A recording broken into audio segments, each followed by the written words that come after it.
Meaning of first language. First language. First language.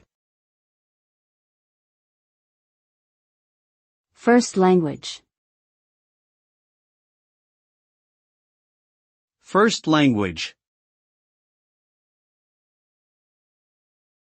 First language refers to the language that a person learns first, typically in their early childhood. It is also known as the native language, mother tongue, or L1.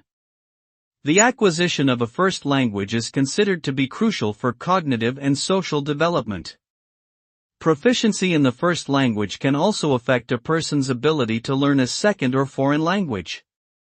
Additionally, the use and maintenance of first languages can contribute to linguistic and cultural diversity.